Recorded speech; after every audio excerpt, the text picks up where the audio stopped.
మిత్రులారా, మీకందరికీ తెలుసు తెలంగాణ ఉద్యమం అంటేనే ఉద్యోగాల వేట.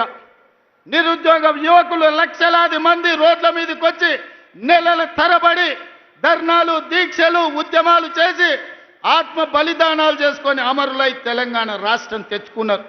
వాళ్ళు తెలంగాణ రాష్ట్రం తెచ్చుకున్నదే పీజీలు, పిహెచ్డీలు చేసి ఈ రాష్ట్రంలో డాక్టర్లు, లాయర్లు, ఇంజనీర్లు, ఐఏఎస్లు, ఐపీఎస్లై తెలంగాణ పునర్నిర్మాణంలో భాగస్వాములు కావాలి అని. కానీ చంద్రశేఖరరావు ఏమన్నాడయా? గొర్రెలు, బర్రెలు, చేపలు, పందులు మీరు పెంచుకోండి, పేదవాళ్ళ పిల్లలు గొల్లోళ్ళు గొర్రెలు పెంచుకోవాలి, మాదిగోళ్ళు చెప్పులు కుట్టుకోవాలి, ఎరకలోళ్ళు పందులు పెంచుకోవాలి, మా ముదిరాజు సోదరులు చేపలు పట్టుకోవాలి అని మిమ్మల్ని అందరినీ అక్కడ పొమ్మన్నాడు. ఆయన కొడుకు మాత్రం రాజ్యాలు ఏలుతారంట.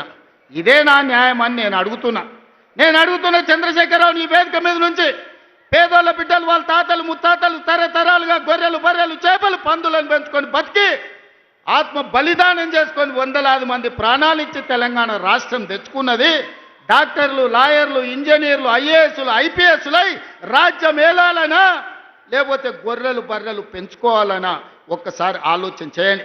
అందుకే మన ప్రభుత్వం ఏర్పడిన వెంబడే పెండింగ్ ఉండి నోటిఫికేషన్లు ఇచ్చి నియామకాలు జరగని ప్రభుత్వ ఉద్యోగ నియామకాలు మొదటి సంవత్సరంలో ఇదే ఎల్బీ స్టేడియం సాక్షిగా 60,000 ప్రభుత్వ ఉద్యోగాలు ఇచ్చిన నేను గర్వంగా చెప్తున్నా. ఇవాళ నేను సవాలు విసురుతున్న కిషన్ రెడ్డికి, కేటీఆర్కు, కేసీఆర్కు, నరేంద్ర మోడీకి మొదటి సంవత్సరంలో మా ప్రభుత్వ ఉద్యోగాలలో 60,000 నియామకాలు చేపట్టింది. మీకు దమ్ము ఉంటే, ధైర్యం ఉంటే, చిత్తశుద్ధి ఉంటే మీరు సవాలు విసిరండి. 60,000 మందిని ఇదే ఎల్బీ స్టేడియంలో తెచ్చి తలలు మొత్తం లెక్క పెట్టిస్తా. ఒక్కటి తగ్గినా మీ కాళ్ళ ముందు క్షమాపణ చెప్పి నేను బయటికి వెళ్తా.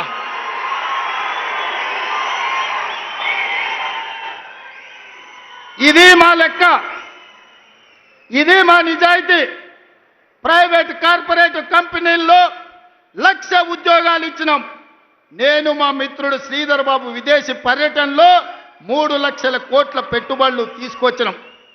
ఇవాళ అంతర్జాతీయ స్థాయిలో తెలంగాణకు ఒక గుర్తింపు, గౌరవాన్ని తీసుకొచ్చినాం.